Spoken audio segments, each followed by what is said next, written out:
बोलो सदगुरु देव की जय। बोलो सब संतन की जय। बोलो सब संगत की जय। सज्जनों, कल आध्यात्मिक सत्संग कार्यक्रम का आयोजन बरवारीपुर जनपद रायबरेली में प्रारंभ हुआ और कल आप सभी लोगों ने देखा कि एक मनुष्य और एक इंसान में क्या अंतर होता है। मुझे आशा है कि आप लोगों ने इसका मनन और चिंतन किया होगा कि बड़े भाग मानुष तन पावा, जो हमारे बड़े बड़े संत ऋषि मुनि तपस्वी कह गए, जिसके लिए आप देख रहे होंगे हमारे खास करके हमारे भारतवर्ष में अध्यात्म स्वरूप को जानने के लिए तरह तरह से पंथ और समुदाय भी चल रहे हैं। बड़े बड़े महापुरुष प्रयास कर रहे हैं कि किसी तरीके से एक मानव को उसका वास्तविक स्वरूप, उसका जो वास्तविक स्वरूप है, वो अपने वास्तव स्वरूप को कैसे जाने। सभी प्रयास कर रहे हैं।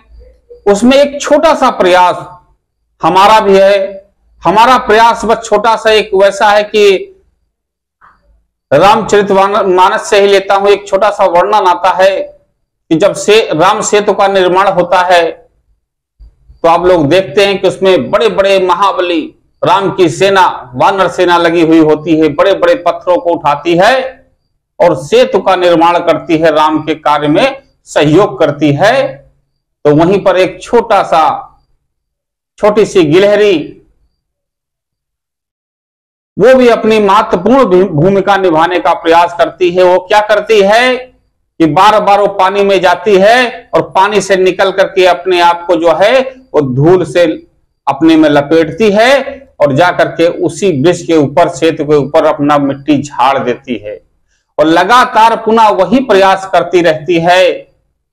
तब किसी राम की सेना में किसी ने उससे कहा कि हे गिलहरी, तू ये क्या कर रही है?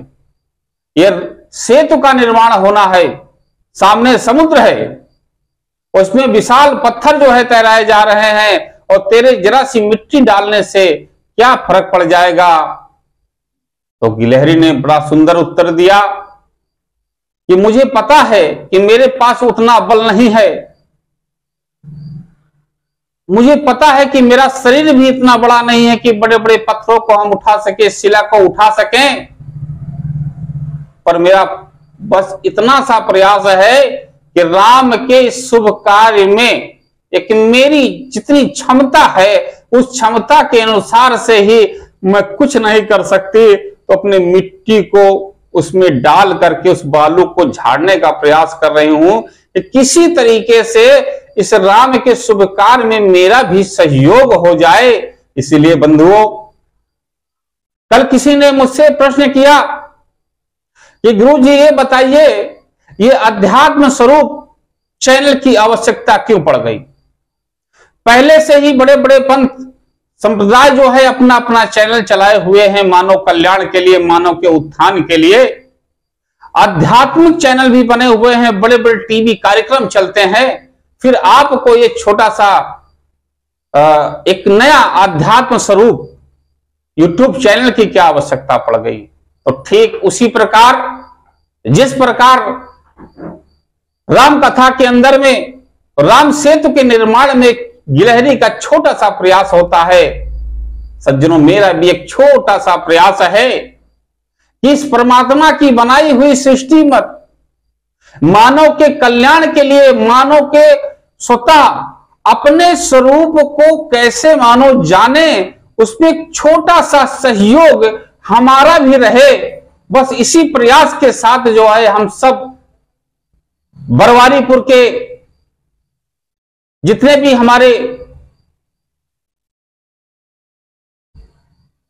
पुण्य आत्मा हैं, उन सब लोगों ने सहयोग किया और उन लोगों ने कहा कि गुरु जी आप इस चैनल को आप चलाइए और हम सबको जो है बताइए कि अध्यात्म स्वरूप क्या है, अध्यात्म क्या है, धर्म क्या है, ज्ञान क्या है, विवेक क्या है, त्याग क्या है, वैराग क्या है। अगर हम तो बहुत सारे जप और तप करते हैं, कभी अयोध्या जाते हैं, वैद्यनाथ धाम जाते हैं, वैष्णो देवी जाते हैं, अमरनाथ जाते हैं, बहुत जगह जाते हैं, परंतु जो सुख और शांति ढूंढते हैं वो शांति नहीं मिलती, तो शांति कैसे मिलेगी। तो मैंने जैसे बताया कि शांति, सुख और शांति के लिए सबसे पहले तो हमें समझना है कि हमें मनुष्य बनना है, जिसके लिए बड़े बड़े संतों ने मनुष्य को बहुत ही ऊपर रखा है। उसकी गरिमा को हमें पालन करना है।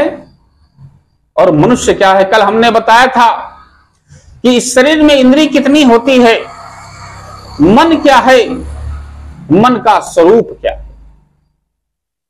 इस अध्यात्म स्वरूप चैनल के माध्यम से और जितने भी हमारे यहां पर पुण्यात्माएं बैठी हैं उन सभी से मैं सिर्फ इतना ही निवेदन करूंगा कि जीवन एक विचार है, हमें विचार करना चाहिए और विचार जिसके नीचे होंगे और नीचे होता चला जाएगा, विचार जिसके ऊपर होंगे वो ऊपर ही होता चला जाएगा।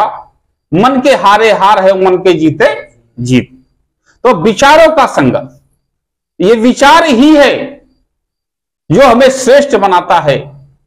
आज आप सब लोग यहां पर बैठे हैं, जहां पर लोगों के पास समय नहीं है, जब भी उन्हें कहिए अपने को, आपको जानो, सुखमय जीवन कैसे होता है, धन क्या है, माया क्या है, प्रेम क्या है, त्याग क्या है, वैराग, समय नहीं है, साफ समय ही नहीं है। लेकिन आप लोगों ने समय निकाला, इसके लिए बहुत बहुत धन्यवाद कि आप लोग इतने प्रेम से जो है सदगुरुदेव की वाणियों को आप सुनते हैं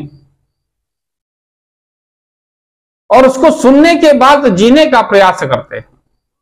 तो सबसे प्रथम हमें जानना है कि यह मनुष्य सुख क्यों ढूंढता है और सुख और शांति में अंतर क्या है। क्यों साहब, आदमी सुख और शांति को एक समझ लेता है कि सुख और शांति एक ही है, कदापि नहीं।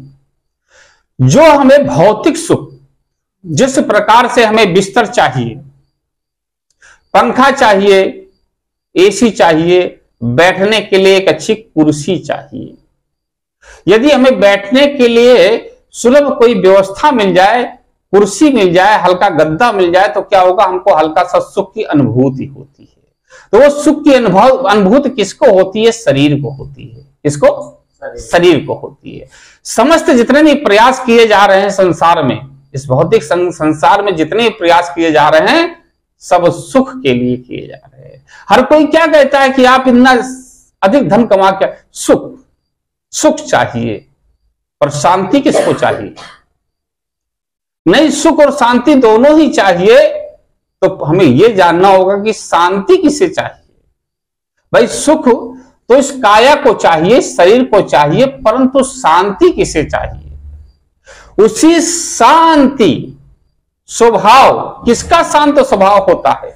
अगर हम जरा सा व्याकुल होते हैं, दिन भर काम धंधा करते हैं, प्रयास करते हैं कि कुछ धन उपार्जन के लिए कोई कर्म किया जाए, पुरुषार्थ किया जाए, धन उपार्जन होगा, जिससे अच्छे से अच्छे सुख साधन होंगे, संसाधन उससे खरीदे जा सकेंगे, परंतु शांति नहीं मिलती। तो हम क्या कहते हैं, आप लोग शांत रहिए, आप लोग शांत रहिए। वो कौन कह रहा है?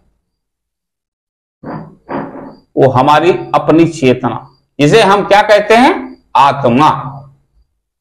वो आत्मा जिसको आप ढूंढ रहे हो, जिस परमात्मा के स्वरूप को ढूंढ रहे हो, जिसे ढूंढने के लिए आप जो है नाना प्रकार के तीर्थ पर जा रहे हो, भ्रमण कर रहे हो, लेकिन उस परमात्मा का जो एक अंश आत्मा स्वयं इस शरीर में विद्यमान है, उसका स्वरूप क्या है? उसका स्वरूप है शांत स्वरूप, और उसे ही कहते हैं सच्चित आनंद, सच्चिदानंद। सच्चित आनंद कौन है? हमारी खुद की इस शरीर, इस ब्रह्मांड को जो चलाने वाली जो पावर है, ऊर्जा है, जो तेज है, जो आत्मा, उसका है आत्म स्वरूप। उसे जो है ज्योति स्वरूप, ज्योति बिंदु भी कहा जाता है। तो इसकी खुराक क्या है? इस शरीर की खुराक और हमारे आत्म स्वरूप की खुराक क्या है? आखिर दोनों एक हैं या दोनों अलग हैं? इसको हम सीधा सीधा समझते हैं एक गाड़ी से। एक हमारी कार है, बताइए अगर कार में पेट्रोल, कार का भोजन क्या है, ईंधन क्या है? पेट्रोल। यदि कार को कार के अंदर पेट्रोल डाल दिया जाए तो कार चलेगी? क्यों छोटू साहब? हाँ भैया, चलेगी। पेट्रोल डाल दिया जाए, बस छोड़ दिया जाए। ड्राइवर चाहिए, बिल्कुल सही। क्योंकि कार चाहे कितनी भी महंगी क्यों नहीं है, पेट्रोल कितना भी फुल क्यों नहीं है, परंतु अगर ड्राइवर नहीं है तो फिर उसका कोई मतलब नहीं है। इसी शरीर के, ये शरीर जो गाड़ी है, इसे रथ कहा है भगवत गीता में। तो शरीर रूपी गाड़ी जो है, इसका ड्राइवर कौन है? इसका सारथी कौन है इस रथ का जो चला रहा है? और इसका रथी कौन है? पूरा अध्यात्म स्वरूप इसी पर आता है।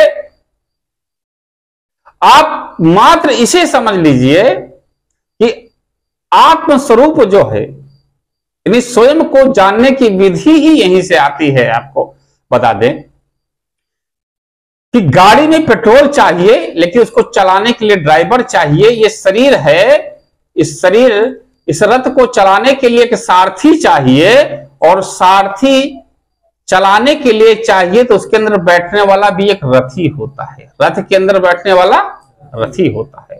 आप भगवत गीता में देखेंगे तो 18 अध्याय की गीता तो आप बाद में पढ़िएगा, परंतु जो सुंदर पुस्तक है ना, जो ग्रंथ है महाकाव्य, उसको अगर आप देखेंगे तो उसके ऊपर एक चित्र बना होता है।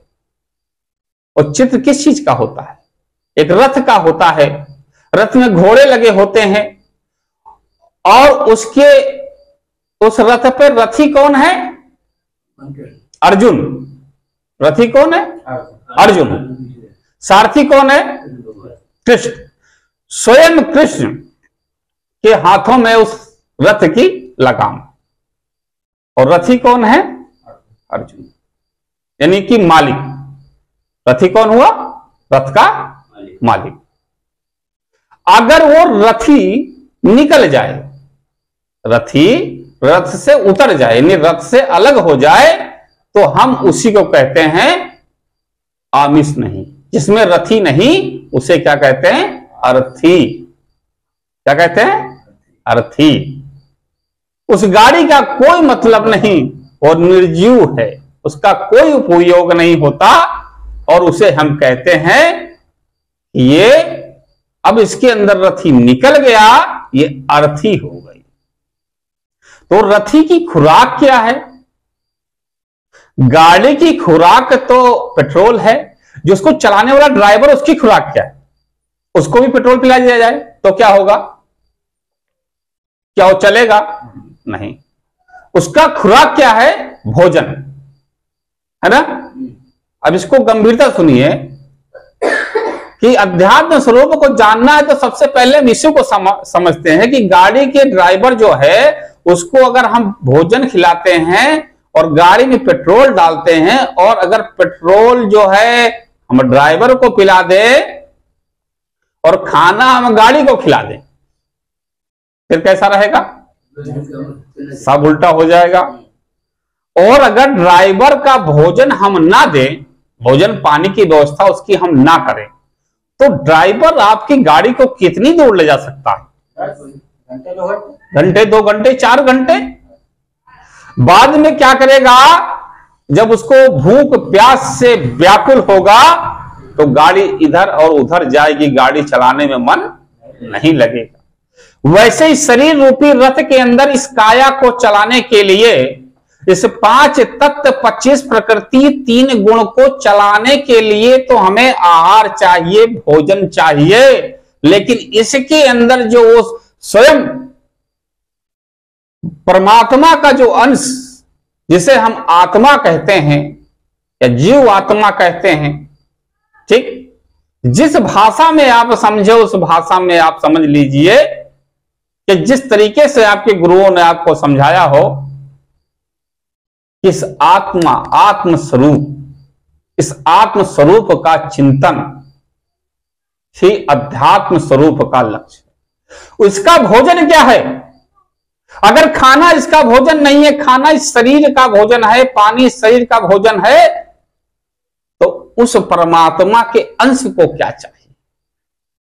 यहीं से भक्ति का पूरा पूरा सिद्धांत आपको समझ में आएगा कि उसे ना तो आपका भोजन चाहिए, अब जब भोजन नहीं चाहिए तो उसका आपका धन भी नहीं चाहिए, और धन नहीं चाहिए उसका आपका वैभव भी नहीं चाहिए, उसे कुछ नहीं चाहिए। उस आत्म स्वरूप को मात्र क्या चाहिए? शांति चाहिए। क्या चाहिए? शांति, जो कि हम नहीं देते। वो बार बार क्या कहती है? एक प्रेमी और एक प्रेमिका है, तो प्रेमी और प्रेमिका क्या चाहते हैं?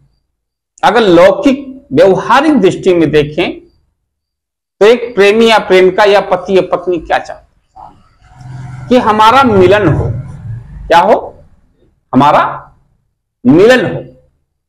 अगर उन्हें दूर कर दिया जाए तो ज्यादा दिन और रह नहीं पाएंगे, छटपटाएंगे। उन्हें क्या चाहिए कि जल्दी से जल्दी मिलन हो, हम एक दूसरे का दीदार करें और एक दूसरे को हम एहसास करें। तो जब आत्मा से जो परमात्मा को आप अलग करते हो तो उसको कौन मिलाएगा? उसको कौन मिलाएगा? उसका जब आप ध्यान करते हो, जिसे कि हमें योगियों ने क्या कहा कि हम योग करते हैं। योग का अर्थ होता है जोड़ना, यानी आत्मा को परमात्मा से जोड़ना। ठीक, वही प्रयास हमें भी करना है। अपने आत्म स्वरूप, अपने आप को जानने के लिए पहले हमें क्या करना है कि उस जो रथी बैठा है या जो इसके अंदर सारथी बैठा है, सारथी कौन है? इस गाड़ी को चलाने वाला कौन है? कौन चला रहा है? आपको मालूम है? छोटू साहब, कौन चला रहा है इसको? इस गाड़ी को कौन चला रहा है? भगवान चले भाई, भगवान पर 5 शरीर बनी, 5 तत्व बनी, 33 शरीर भगवान चला रहे हैं, 5 तत्व से बनी। इसके अंदर में 5 तत्व 25 प्रकृति 3 गुण तो हैं, पर इसके अंदर 10 इंद्रियां भी हैं। जैसे कि 5 ज्ञान इंद्रिय और 5 कर्म इंद्रिय। उन 10 इंद्रियों के ऊपर नियंत्रण किसका है? नियंत्रण किसका है?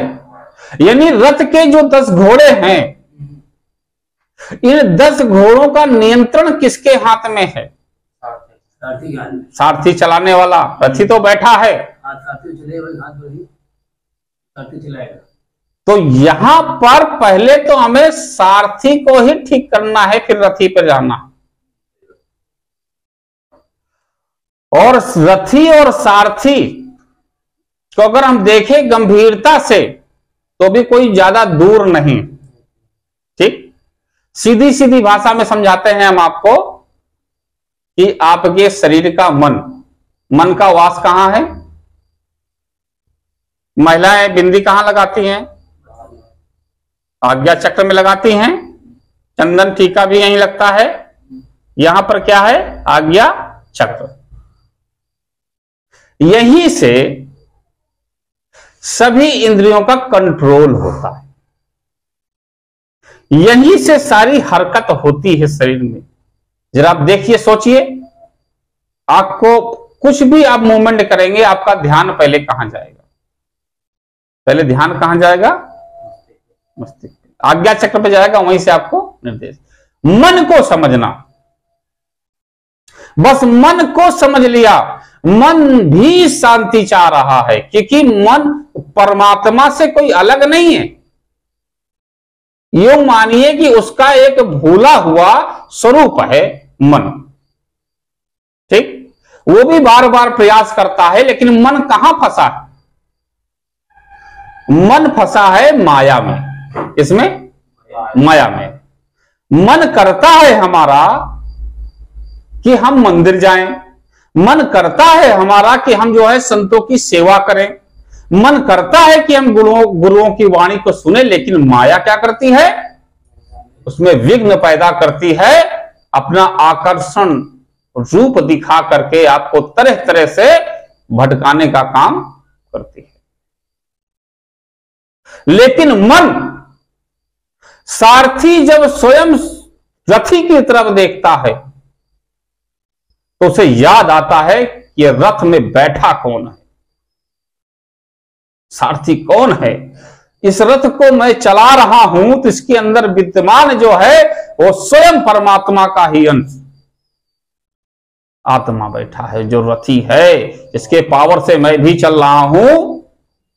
तो जब मन को हम अंदर वो झांकता है तो धीरे धीरे वो ऊंचाई पर जाता है, यानी कि ठीक होने लगता है, सकारात्मक दृष्टि रखता है, उसका विचार ऊंचा होता है।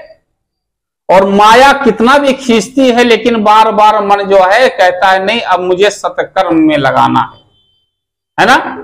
बस ये माया का खेल जो है मन और माया का ही खेल है, यही कर्म बंधन है।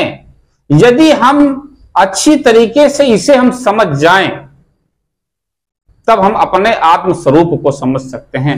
अध्यात्म स्वरूप का जो एक लक्ष्य है उसको हम तभी पूरा कर सकते हैं कि जो पहले अपने को तो जाने।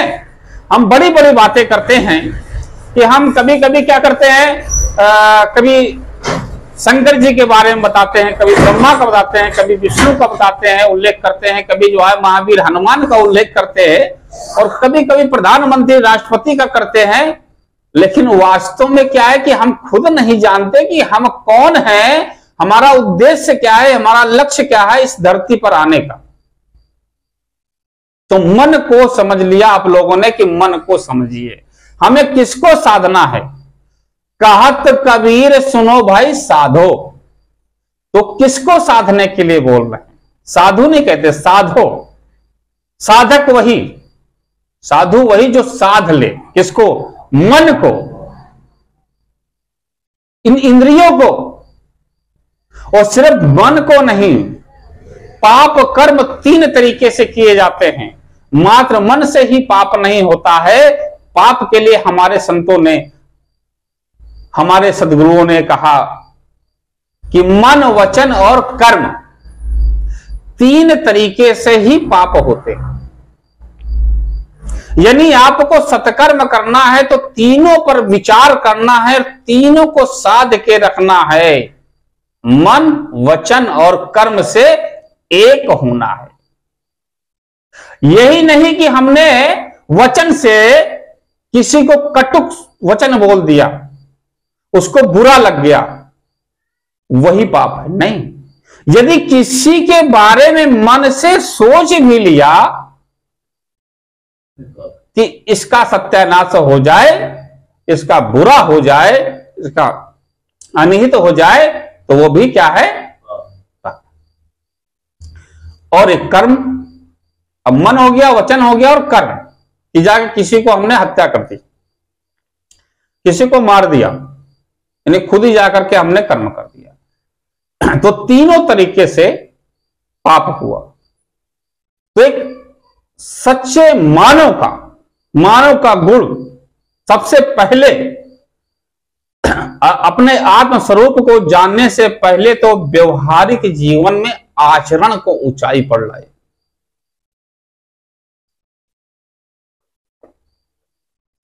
हमें एक चीज देखते हैं, पिंटू साहब, एक चीज हम देखते हैं कि बहुत से गुरु आजकल हैं, वो हमें बहुत सरलता से बड़े बड़े टीवी चैनल पर आते हैं, आलोचना हम किसी की नहीं करते, लेकिन फिर भी प्रश्न तो आता है कि प्रश्न आप भी हमसे पूछते हो और प्रश्न तो हम भी पूछते हैं भाई, क्योंकि सीखना है हमें। वो सिर्फ कहते हैं कि फलानी जगह मेरा सत्संग कार्यक्रम है, उसमें चले आना, मैं आपको एक नामदान दे दूंगा और आपकी मुक्ति हो जाएगी। यानी कोई चीज ऐसी है जो मैं दे दूंगा और उसका सुमरण करते रहना। आप कुछ भी करते हो, आप कुछ भी खाते हो, कुछ भी पीते हो, कैसा भी काम करते हो या करते रहे, इससे कोई मतलब नहीं। लेकिन आज के पास जब गुरु के पास आए और मंत्र दे दिया, दीक्षा दे दिया, तो आप महान हो गए, ये कहते हैं ना। लेकिन इसमें स्वयं से विचार करने की जरूरत है कि जिस प्रकार हम कहते हैं कि पानी पियो छान कर, बात बोलो विचार कर और गुरु करो क्या साहब, गुरु करो जान कर।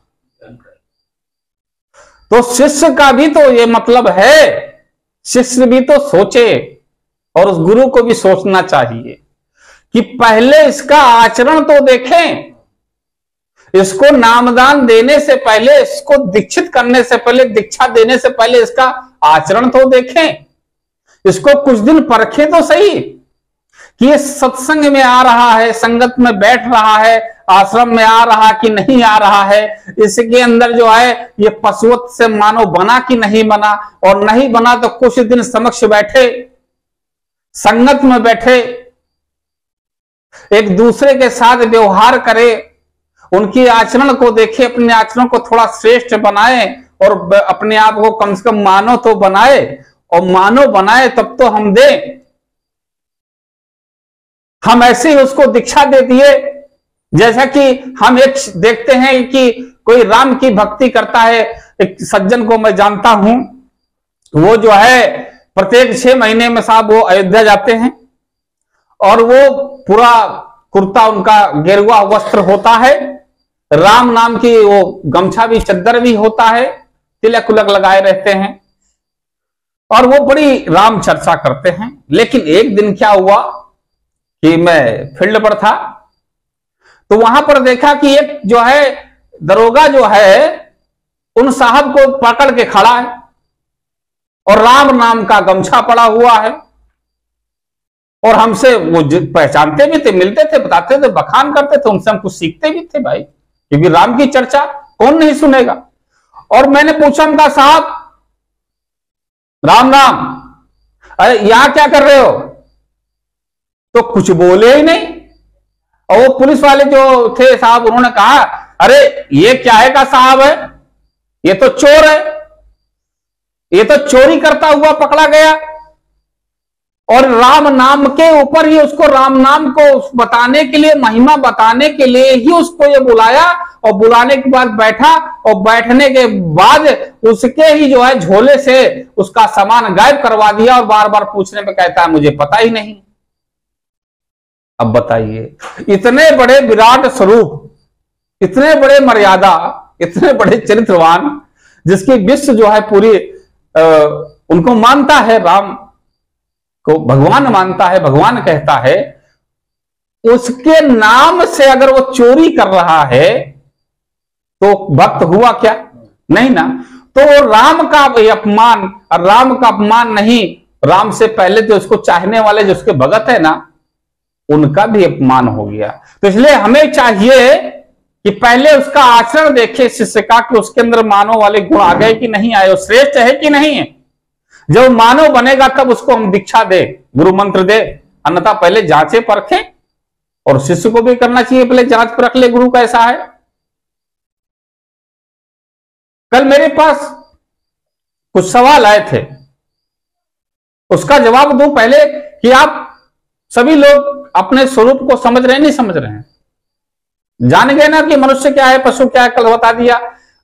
आपका खुद की जो आपके अंदर जो पावर है, आत्म स्वरूप, उसको चाहिए शांति, और इस काया को चाहिए सुख। इस रथ को चलाने वाला कौन है, सारथी कौन है, यानी कि मन। और मन जब वापिस देखता है कि मन से भी उसी का अंश है ना, उसी परमात्मा का ही अंश है, वो भूल गया माया के प्रपंच में, वो भूल गया कि मैं कौन हूं और मैं किसका कार्य कर रहा हूं। तो मन को श्रेष्ठ बनाना है, मन वचन कर्म से एक होना है पहले। जो 10 इंद्रिय होती है शरीर के अंदर, कितनी, 10, इसे 10 दिशाएं भी कहा जाता है।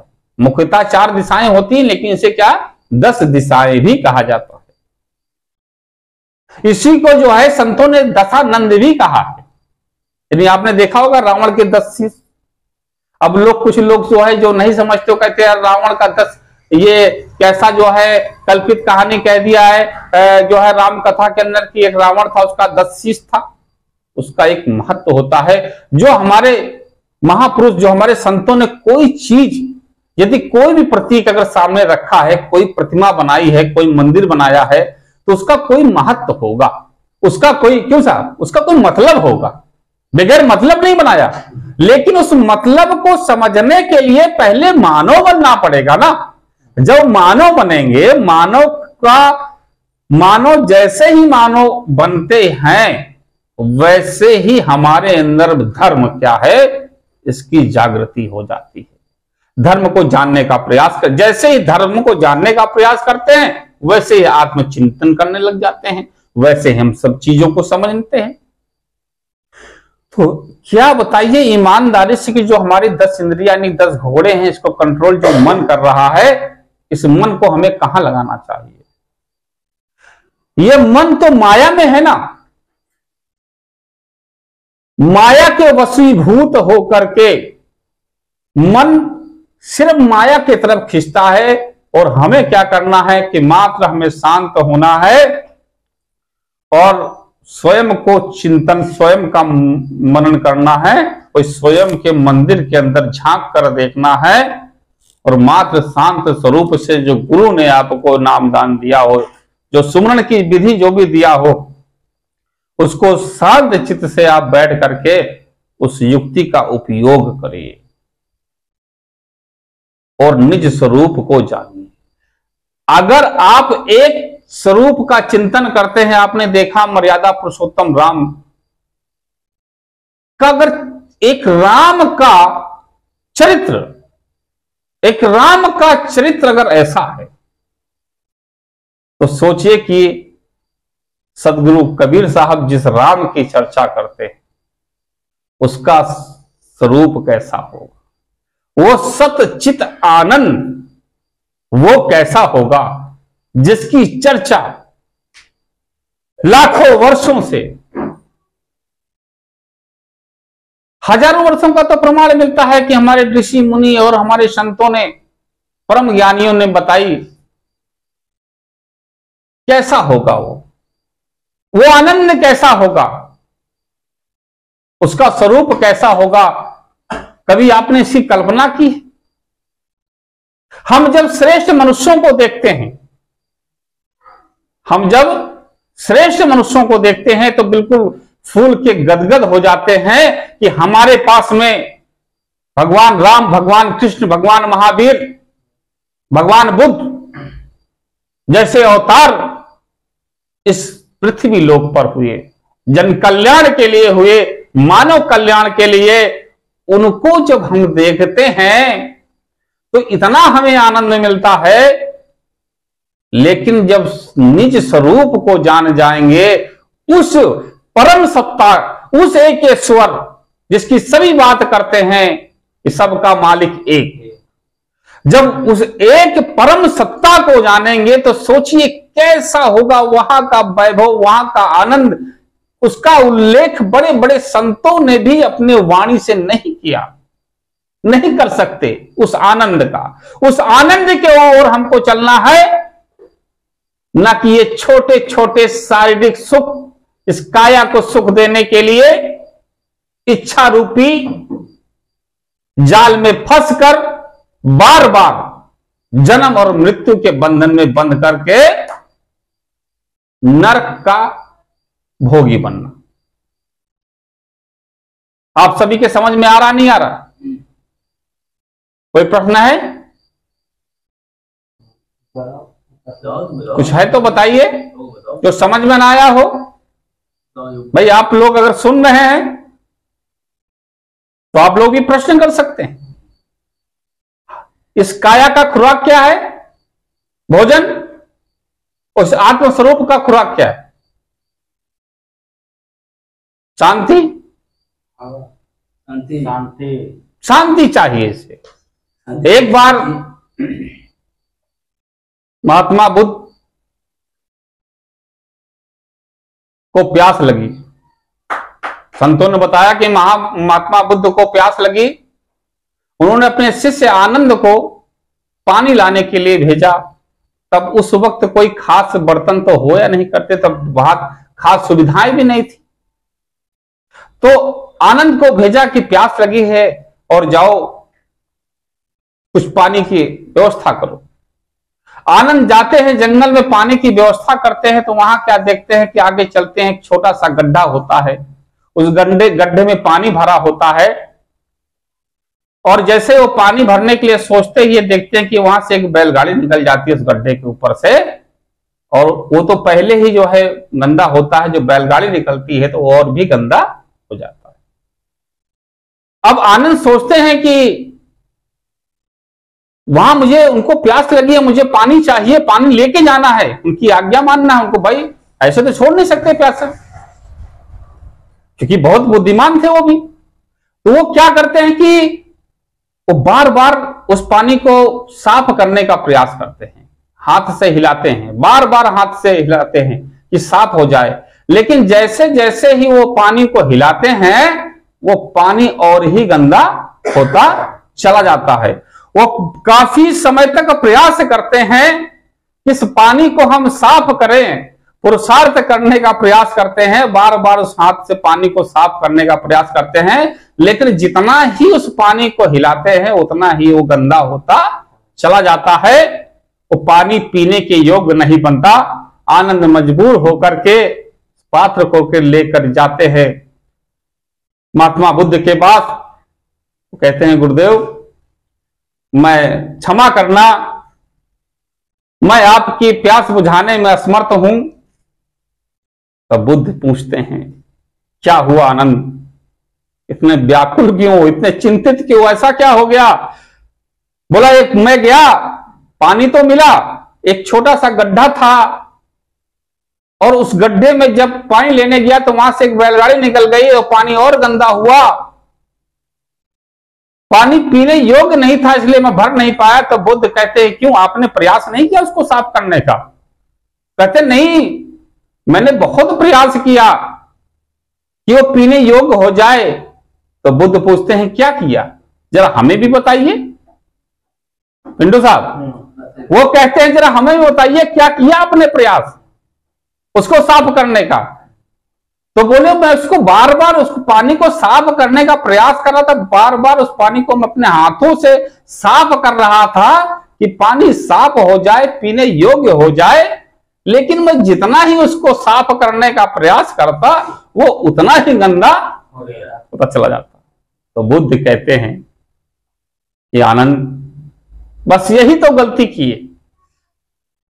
पानी सही था, आप जगह भी सही गए थे, पर आपने सिर्फ यहां पर छोटी सी यही तो गलती कर दी। आपको कुछ नहीं करना था, आप कुछ देर वहां शांति से बैठ जाते, थोड़ी सी प्रतीक्षा कर लेते। पानी जब स्थिर हो जाता तो स्वयं ही वो साफ हो जाता, पीने योग्य हो जाता। आपको कुछ भी करने की आवश्यकता नहीं होती। आपने जो बार बार उसको हिलाया उसी के कारण से वो और भी गंदा होता चला गया।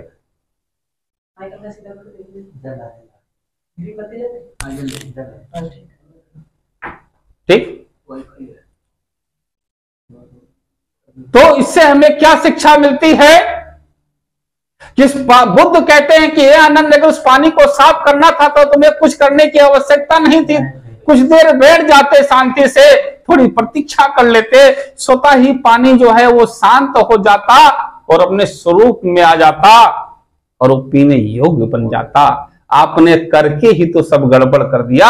इसी प्रकार से हमारी आत्म स्वरूप, हमारी जो चेतना है, उसके लिए हमें कुछ नहीं करना, कुछ नहीं करना। हमारे संत कहते हैं कि कुछ नहीं करना होता जब तक आप कुछ करते रहोगे, कुछ करते रहोगे बाहर, तो बाहर कुछ भी करोगे वो मात्र शुभ कर्म हो सकता है, वो धर्म नहीं हो सकता। क्या होगा? शुभ कर्म कर सकते हो, धर्म नहीं कर सकते, क्योंकि धर्म तो मनुष्य का अपना स्वयं का स्वभाव ही उसका धर्म होता है। और सदगुरु कबीर कहते हैं कि धर्म का जो मूल है वो क्या है? मात्र एक, जिसे क्या बोलते हैं? दया। दया, दया ही धर्म का मूल है।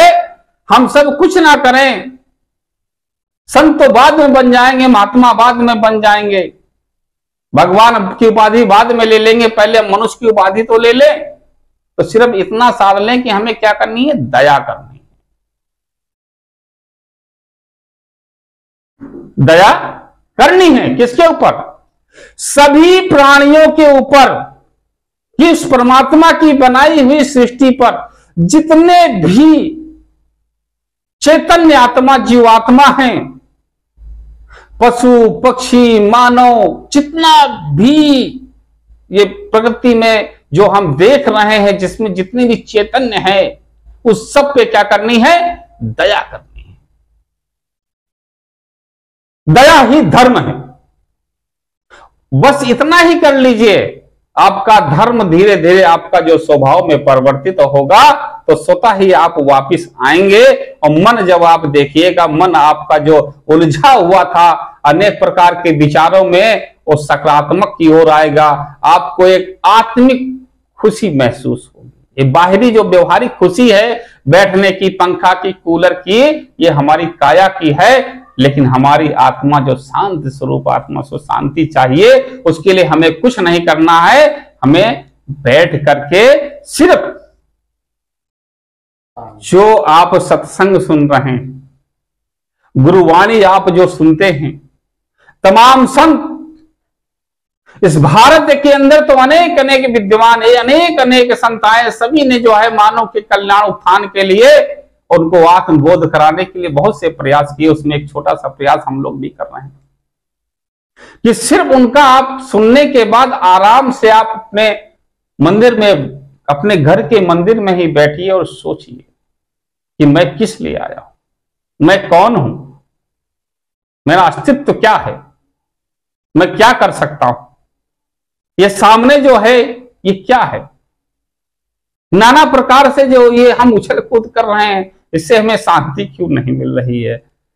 शांत स्वरूप इसका है। जैसे ही आप इसका चिंतन करेंगे, धीरे धीरे आप देखेंगे कि आप खुद से प्रेम करेंगे। किससे? खुद से प्रेम। एक होता है हम किसी व्यवहार दूसरों से प्रेम करते हैं, फिर आप अपने पे। दया कहां करनी है? अब दया व्यवहारिक दृष्टि से सामने वाले से करनी है, लेकिन वास्तव में दया कहां करनी है? अपने।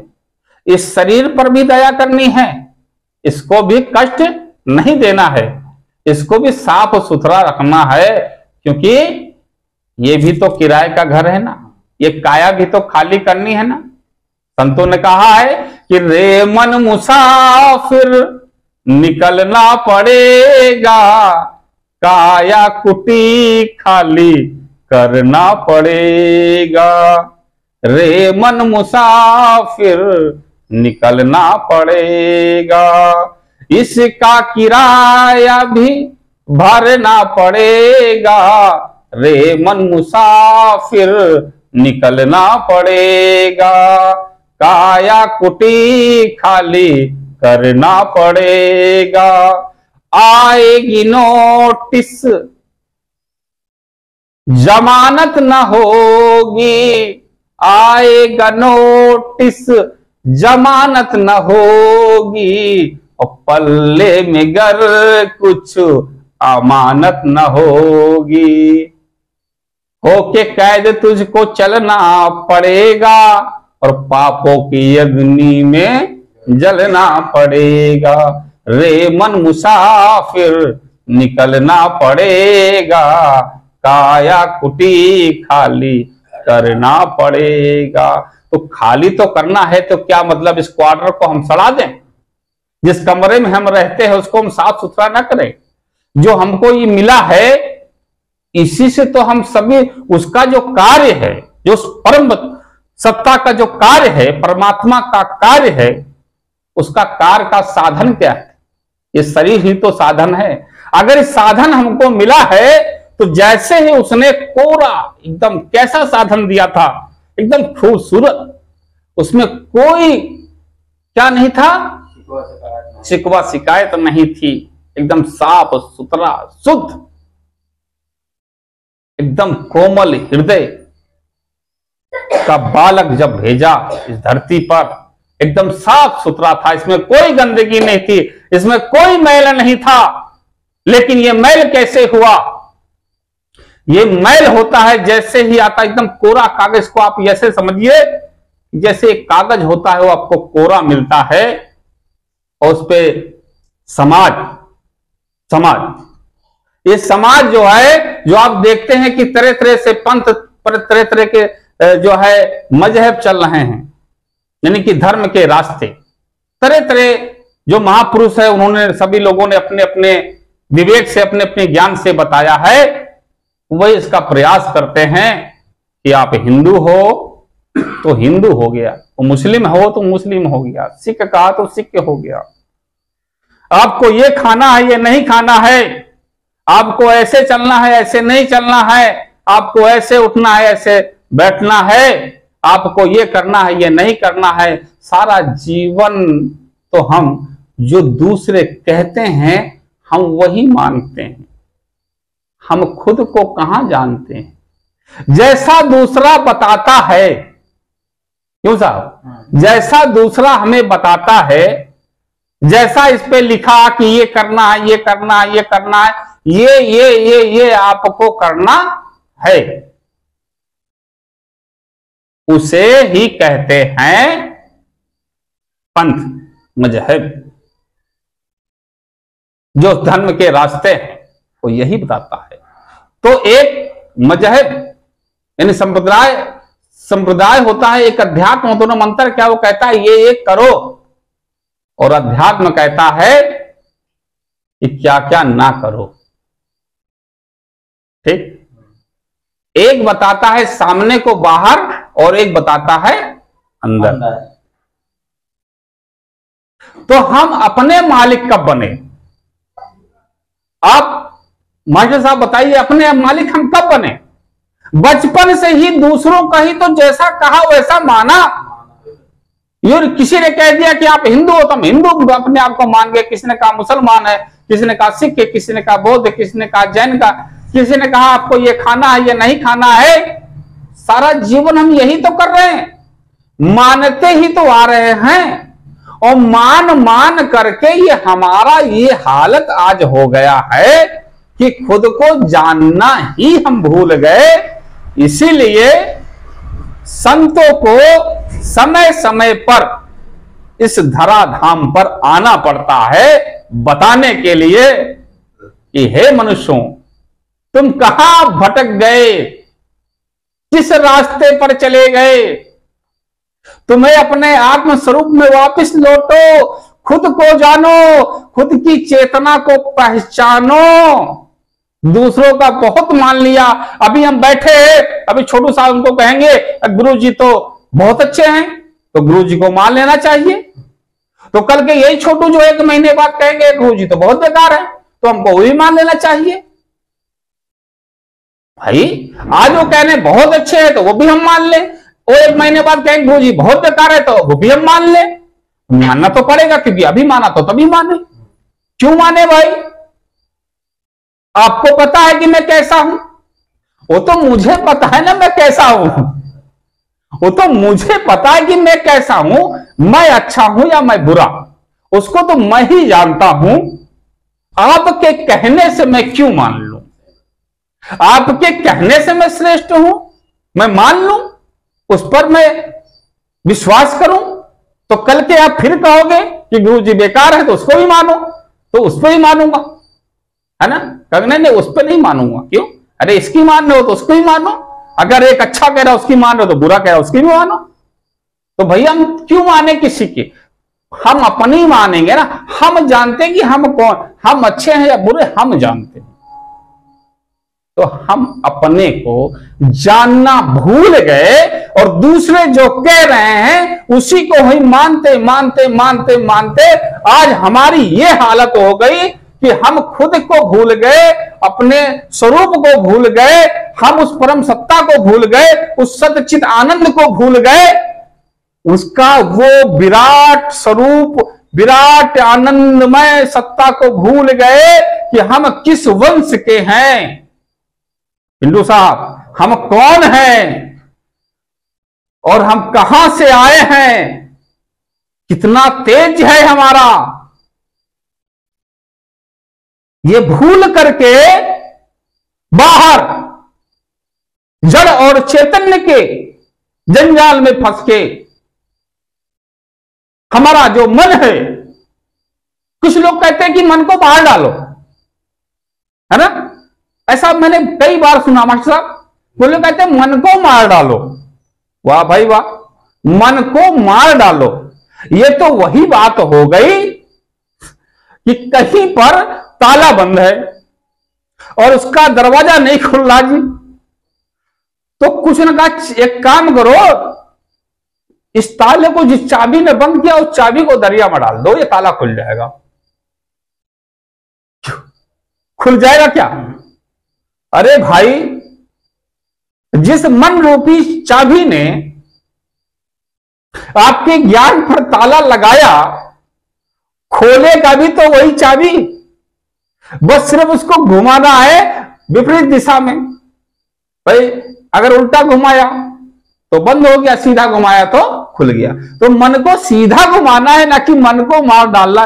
मन को कौन मार सकता है? सदगुरु कबीर साहब क्या कहते हैं कि मन मरी न माया मरा, मर मर गया शरीर, और आशा तृष्णा ना मरी कह गए दास कबीर। और कुछ लोग कहते हैं कि मन को मार डालो भाई, झंझट खत्म, ना रहेगी बांस ना बजेगी बांसुरी। ऐसा नहीं हो सकता। मन को हमें समझना है, मन और इंद्रियों को हमें साधना है। मन और इंद्रियों को हम जैसे ही साधते जाएंगे वैसे ही अपने आत्म स्वरूप को जानते जाएंगे, आत्म स्वरूप का चिंतन मनन करते जाएंगे। जितने भी देव हैं उन सब को आराम से इस पिंड में बैठ करके ये ब्रह्मांड कैसे संचालित हो रहा है, जिस प्रकार से हमारे जो है ऋषियों ने, मुनियों ने, तपस्वियों ने, ज्ञानियों ने, संतों ने इसका उल्लेख किया, उस प्रकार से हम आप भी कर सकते हैं। क्यों? क्योंकि जो पावर पिता के अंदर होती है वही पावर तो पुत्र के अंदर भी है। भूल बस पुत्र भूल गया कि मैं कहां से आया, वो वंश में किसका हूं, और यहां पर माया के वशीभूत होगी छोटी सी ये जीवन को, इस काया को ही वो अपना घर समझता है, निजधाम समझता है। अपने एक छोटी छोटी माया धन संप्रदा जो है, जो प्रभुता है, इसी को सब कुछ मान लेता है। यही भूल मानव को मुक्ति के तरफ जाने से रोकती है। तो अध्यात्म स्वरूप जो सज्जन, जो सोता, जो दिव्यात्मा इसका जो है श्रवण कर रहे हैं, इस अध्यात्म स्वरूप का लक्ष्य मात्र इतना ही है कि आपके उस जीव आत्मा का उद्धार कैसे हो, और इस काया में रहते हुए इस संसार में हम समाज में रहते हुए भी समाज का योगदान कैसे करें, उसकी बनाई हुई जो ये प्रकृति है खूबसूरत, जो कभी झूठ नहीं बोलती, इसका हम निर्वहन कैसे करें और परमार्थ के लिए इसको कैसे लगाएं। आज का समय का अभाव है, क्योंकि बहुत देर से आप लोग बैठे हैं। मुझे पता है कि आप सब ज्यादातर किसान हैं, पशु हैं, जानवर हैं, उनको चारा पानी भी करना है, इत्यादि बहुत सारी चीजें करनी है। तो आज का सत्संग यहीं समाप्त करेंगे और कल हम आपको बताएंगे, हम सब लोग एक चीज पर चिंतन करेंगे कि आत्म मंथन करेंगे कि उस परमात्मा का स्वरूप कैसा होगा और उसकी ओर हम आगे कैसे बढ़ेंगे और गुरु को कैसे धारण करें और हमें सुख सुविधा कैसे मिलेगी, धन्य धान हमें हमारे पास कैसे आएगा, हमारे जीवन में लोग मंगल पर पहुंच गए लेकिन हमारा जीवन ही मंगल कैसे होगा, इस पे कल हम विचार करेंगे। आज के लिए इतना ही। जितने भी श्रोता हमें आध्यात्म स्वरूप चैनल के माध्यम सुन रहे थे, जो हमारे समक्ष सामने जो बैठे हैं दिव्यात्मा, सभी से आज के लिए मैं अनुमति चाहता हूं और आज का सत्संग कार्यक्रम का समापन मैं यहीं पर करूंगा। कल पुनः जिस तरह से कल कार्यक्रम हुआ और आज कार्यक्रम हुआ सत्संग का, इसी प्रकार से कल भी कार्यक्रम होगा। समय वही रहेगा, स्थान वही बरवारीपुर, जनपद रायबरेली, और समय वही है कि रात को 7 बजे से 8:30 बजे तक एक घंटे का कार्यक्रम होगा। आज के लिए इतना ही। आप सभी लोगों ने ध्यान पूर्वक सुना, हृदय से कोटि कोटि नमन, बहुत बहुत धन्यवाद। बोलो सद्गुरु देव की, बोलो सब संतन की, बोलो सब संगत की।